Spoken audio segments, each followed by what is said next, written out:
And welcome back, everybody, to the Podcaster Nation. I said welcome back because I know you were just listening to our stuff and you wanted to come back and hear even more. You wanted more episodes, more about some awesome podcasters. We have more for you. That's right. This is the podcast that is about podcasters. It's for podcasters. And that's right, it's done by podcasters. And our guest today, you guessed it, is a podcaster. All right, let me just say before we get into this, I want to say thank you to everybody. You folks are supporting all of our episodes. You're sending fantastic DMs. You guys, I appreciate you so much. You're making this community what we wanted it to be. This is the place where the rising tide raises all ships, where we come together and we take care of each other. I love it, and you guys are doing a great job. So keep it up, keep punching, keep pushing. Your podcast is going to pop any minute now. Let's talk to today's guest. All right. We have the host of Nico's storytelling show, Nico Dobrev. Nico, how you doing today, bud? Doing very well. Thanks to everybody listening, and kudos to this introduction. I definitely need to take notes from it. Awesome introduction. Well, thank you. I appreciate that. Listen, I had a chance to listen to one of your episodes, man, and you've got an interesting show, and I love that you're telling people stories because I love to do that. And honestly, that's what this is all about, what we do here. So, tell everybody a little bit about who you are. Who's Nico, and what the podcast is about. Yes. So who is Nico? Following my career path, I started in 2018. I focused on marketing as a whole. I wasn't familiar with the details of marketing. I imagined it back then, and when I heard the word marketing, I simply pictured a group of creative people sitting in an office and thinking about how the next TV ad will look. Like, who should we hire to be as an actor? What will be the premise of it? And then a little bit by little, I got more and more into it. I got familiar with how people are selling their products on Facebook and Instagram. And I saw a lot of people just making money out of selling t-shirts, selling pens and notebooks, branded notebooks on social media. And that got my curiosity. So this was my opening to the marketing career path. Fast forward to 2020, 2021. This is when me and my team, back in the agency that I worked in the marketing family, we got introduced into podcasting as a service, and we started offering this to our clients. Got my curiosity. I saw that this is another channel for content creation, for telling stories, for promoting brands, and I got curious about the process of editing the video, editing the audio, helping the hosts back then how to get more clients and get more interviews and prepare those episodes. So basically, for the past 3 to 4 years, I've been into this podcasting road, this podcasting journey.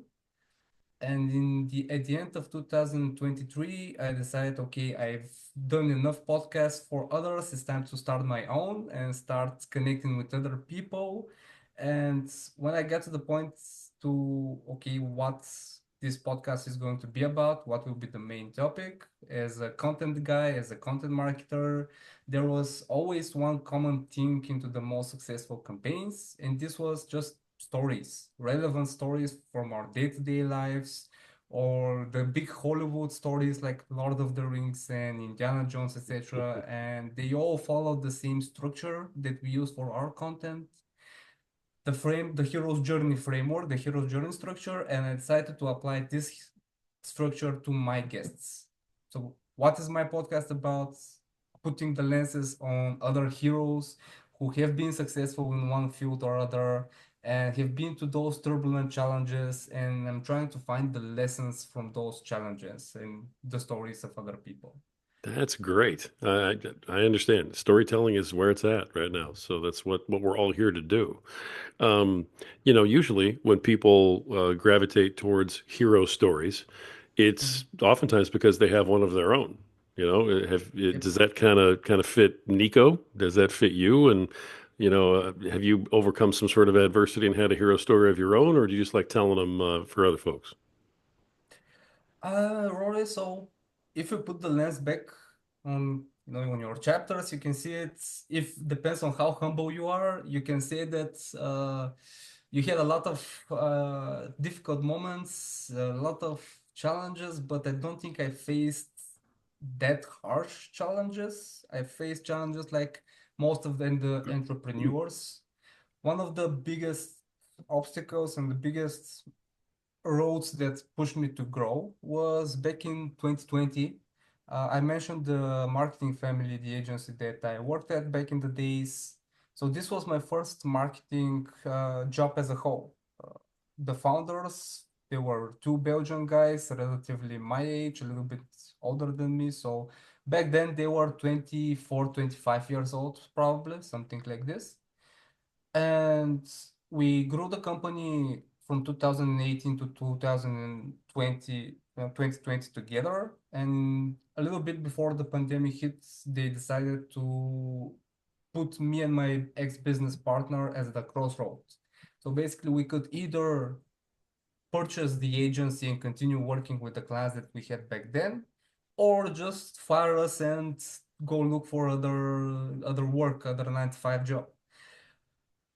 Me and my business partner back then, we decided to take up the challenge. We already worked with those people. We learned everything from scratch, meaning that neither I nor he had any previous marketing experience, but figured, hey, we already have the clients, we already have those networks and those connections. Let's try it out.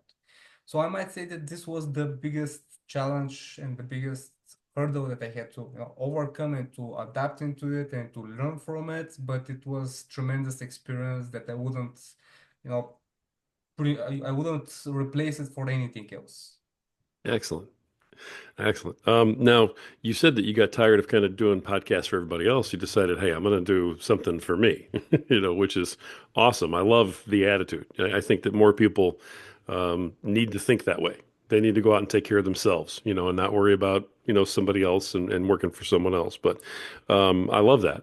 And so when you did and you made that jump and you said, hey, I'm going to go do my own podcast now, not everybody who makes that jump has a marketing background. So how has that marketing background helped you to kind of spread the word about your podcast and help you grow? Great question. Just to clarify it a little bit, I haven't yet got tired of helping others with their podcast yet, but I understood that I have the confidence and the knowledge to pursue it for my own. Hmm. The marketing background and just the whole podcast editing background helped me a lot by knowing the process, first and foremost, the process to edit the podcast, starting off with finding guests, how to invite those people, what kind of message you have to have prepared in advance, not to waste time to manually type over and over the same message to invite people. The next big thing that helped me is realizing who I want to interview, who is my audience and who will fit this frame of storytelling and who is familiar with the knowledge and the topic, because this is something not only in podcasting but as a whole the companies that we've worked with miss, that they do not know who they want to talk to and who is their ideal customer profile, the ICP. So the marketing background helped me a lot with this, and it helped me just to set up a process that additionally now with AI to set up a process that's very fast relatively to start from finding a guest to actually publishing the episode, going live both on video and audio, and then cutting the podcast into shorter clips and prepare them for social media, be it YouTube Shorts or TikTok or Instagram or LinkedIn, whatever the case is and whatever whatever your podcast needs to grow. So this is definitely one of the biggest perks that I had from the marketing experience, the processes that I could set up initially. That's great. That's great. Okay, and so as you're putting your podcast together, you've got, I think you told me about 15 episodes. Is that right? Currently, yes, publishing the 16th episodes in the next week. Great. Great. Okay. And as you have been getting this together, the one that I had a chance to listen to, you were interviewing somebody. Are all of your podcasts you interviewing somebody, or do you do solo stuff also? I haven't done any solo stuff. I do only interviews at this point. I've considered it before, but just me as a podcast listener, I rarely listen to solo stuff. I just enjoy more listening to interviews. And this is why I've stuck to this format only. It might work in some cases. I haven't tried it at this point. So, yeah, I enjoy the interviews and the conversations with the other people, especially more experienced people than me. It's always great to learn, right? Yep. Yeah, for sure. When Free learning material, That's true. That's true. You're interviewing somebody else, you get to learn from them. of No, course. that works out. When you got started, did you invest in a whole bunch of equipment? Did you already have some stuff? Did you go really on the cheap and simple? How did you get started? Yeah, in terms of, so I'll start off by with the technical part stuff, with the microphones and the cameras and etc. I have relatively basic setup, if I could say so. I have my X microphone by my side by trust that no longer works, unfortunately. At some points, I upgraded to a Logi webcam, which was actually a birthday present, which you currently see me through it. I believe it's relatively good as a both as a microphone quality and video quality. So the initial investment in terms of my setup, I could fit under 100 bucks, Nice. 200 bucks if it's a little bit more middle class software, middle class hardware, if you could say so. And in terms of software, so use I've used other platforms before, like podcast.co or Buzzsprout, but currently I'm using previously known as Anchor.fm, currently is bought by Spotify. It's renamed into uh, Right. Spotify for Creators, Yep. and it's completely free. So I don't pay any software subscriptions. The only thing I pay for on a monthly basis is the script. This is a tool that I use for video editing and for editing my podcast as a whole. So this is what, around $20-ish per month. So yeah, I can fit my expenses up to $20-30 per month. That's great. I'm not saying that is the top tier quality. Definitely it could be improved, but for the matter of the conversation and the purposing, this is enough. Oh, hey, I coach podcasters on starting and everything else and on getting better at whatever it is they want to work on. One of the first things I'm always telling everybody is what you just said. Start simple. There's no reason to invest a whole bunch of money. Just get going, start talking. You know, Yep. make sure that you like it. And that it's something you want to keep doing before you start spending money on it. And no, your quality's fine, man. It's absolutely fine. So. If you're going to become Ex Joe Rogan one day, well, then yeah, you probably need to upgrade something. But until then, I think yeah. you're in good shape. We have all dreamt of the studio and Joe Rogan studio that he records, but I gotta agree with something that you said. If you're enjoying it, keep doing it. Hmm. Because when I edit those episodes, obviously you have to listen through the episode to see if there are some mishaps, or to when you have to cut the clips and take the interesting part from it. I know you can do it with AI today, and it does relatively good job, but it's also good to go through it. And I enjoy those conversations. I enjoy listening to my guests once more once the episode is recorded. And if you get to this point that you enjoy listening and consuming the content that you're doing, it means that you're on the right direction. Yeah, absolutely. I love that. All right. Well, that's awesome. Let me ask you this. I know that you're kind of newer in terms of the number of episodes you have out.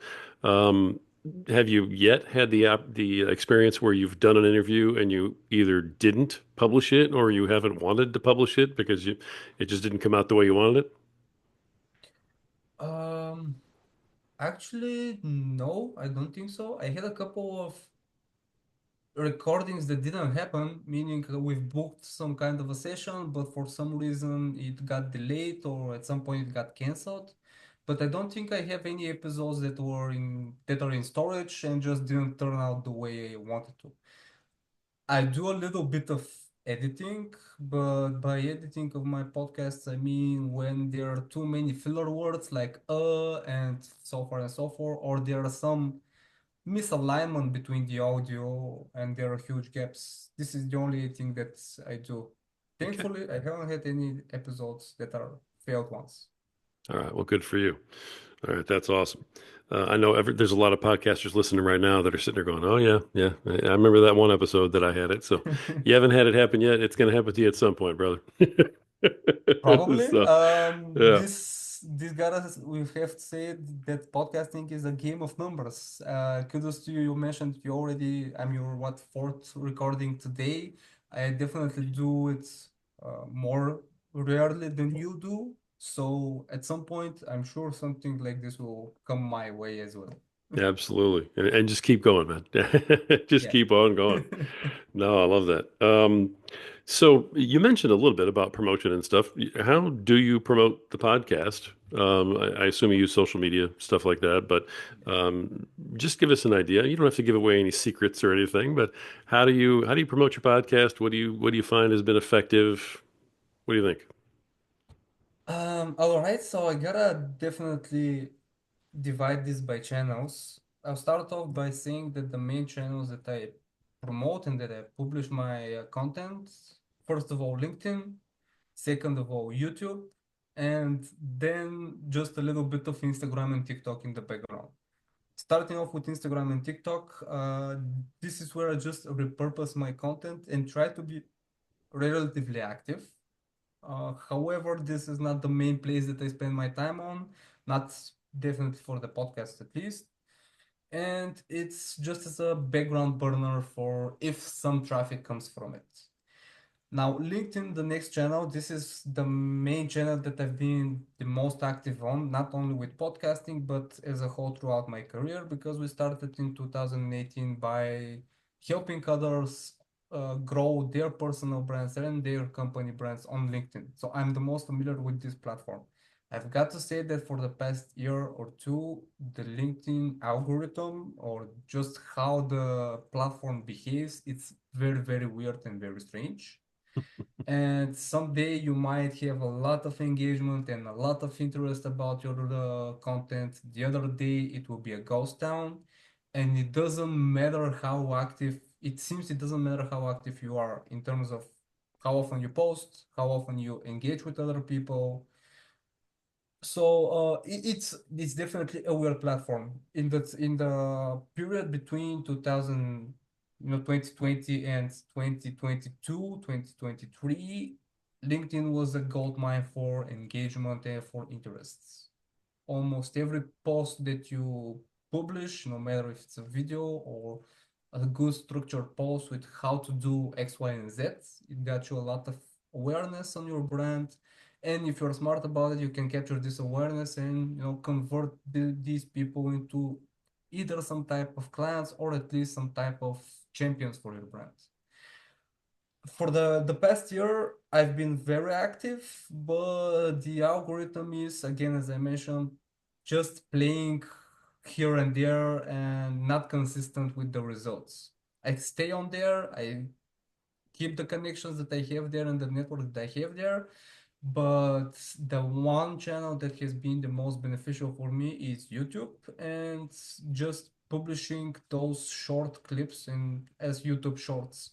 I'll pick the best parts of the episode, cut it into a couple of 3 minute videos up to 3 minutes. Some of them are minute and 1 minute and something, 2 minutes or something, but just capture the main idea and something interesting that the guest had shared with me and the audience and promote it on those YouTube shorts. This is definitely the main traffic. But as a lesson, as an advice, I would say that as long as you have an active community that you always engage with and that they are genuine fans of what you're doing, this will be definitely the most safe way to promote your podcast.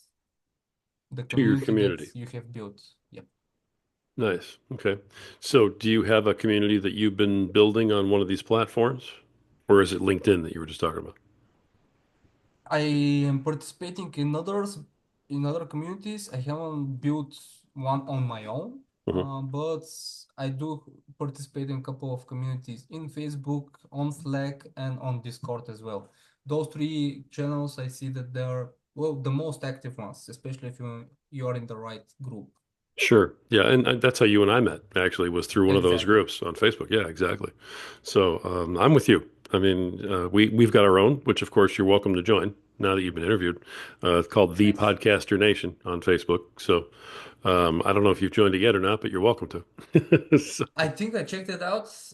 If I haven't requested, this is my mistake, so I'll definitely circle back after yeah, the we're call. it's a young group, but we are growing fast. So it's a close knit group too. It's a really neat group of people. So, we're not at like 50,000 or anything crazy, but, I was in a hospital not too long ago. And when I Oh, was, all these people from the podcast group are the ones who reached out to me, which was yep. really, really nice. I'm in a lot of other groups and I have other people that I, thought were friends and everything else. I didn't hear from anybody. But the podcaster group, man, they were all about it. They contacted me almost every day. But now when you think about it, the internet is so cluttered with content and noise, so it's kind of natural to fall back to the community. Yes, there might be 50 or 100 or 500 people, and 500 people community is a lot, but definitely you have better results out of this community than just randomly on LinkedIn or YouTube or TikTok and whatever. Absolutely. No, I couldn't have said that better myself. Okay.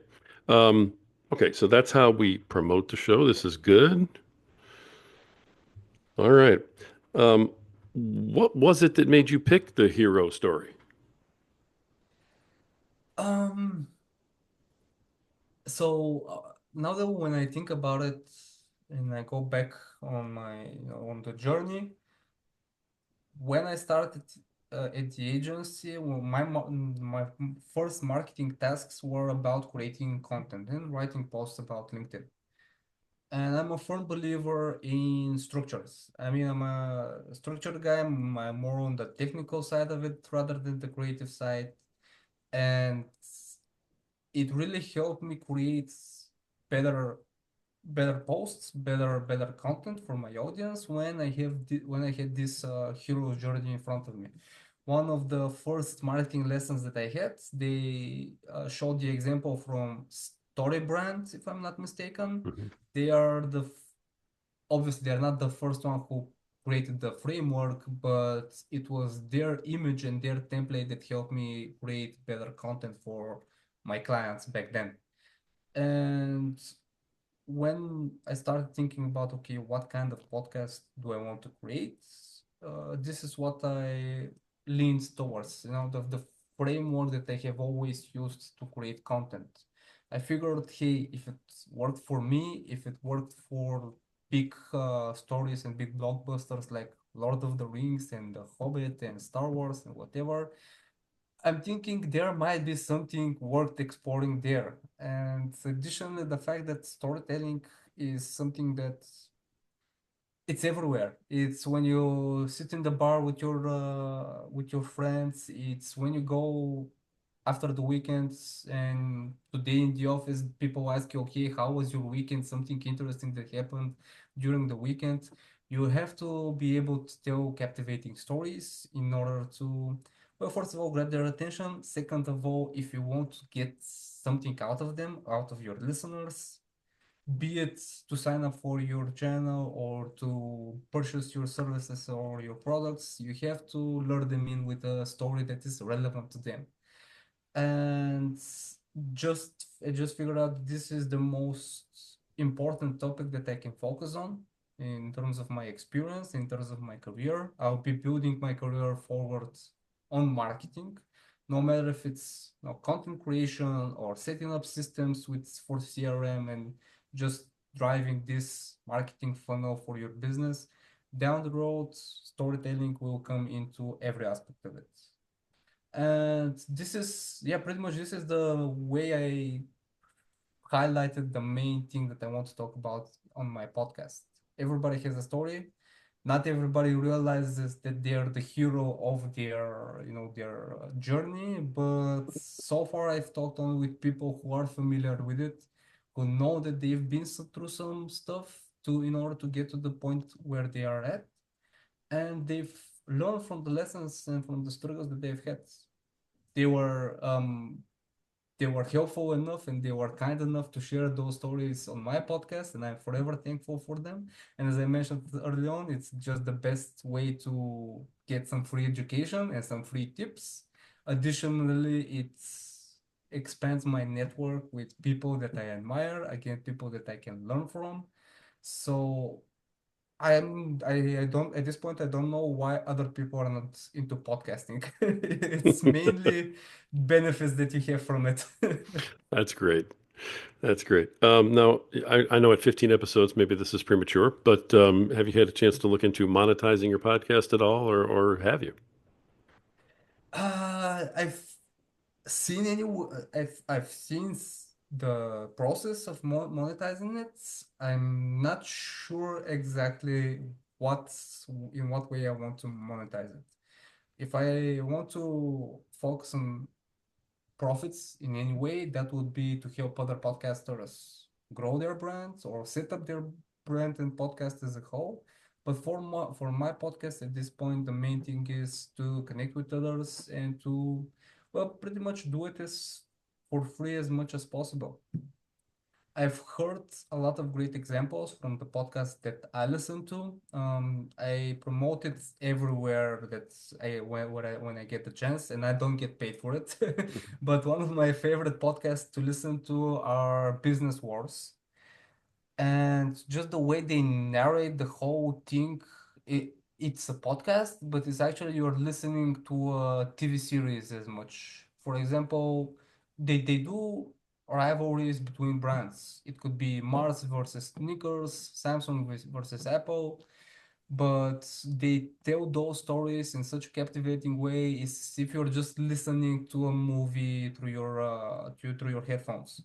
So I've noticed the ad placements that they have there, and I don't mind them. I skip them. Therefore, I'm not very keen on monetizing my podcast in this way because, again, my first thought is, all right, I'll skip through the ad and just continue with the podcast. And I'm not Right? sure how beneficial it would be for me at this point to monetize my podcast, but there are definitely ways to get money out of, your show. Yeah, for sure. All right, it's time for my corny question, which I warned you about. So, all right, Yeah. this is it here. When you, in terms of your podcasting, okay, your storytelling, what you're doing here, what is the thing you love the most about doing it, and what is the thing that you hate the most about doing it? All right. I'll start off with what I hate the most is at some point, I think at some level, I'm more of an introvert rather than an extrovert.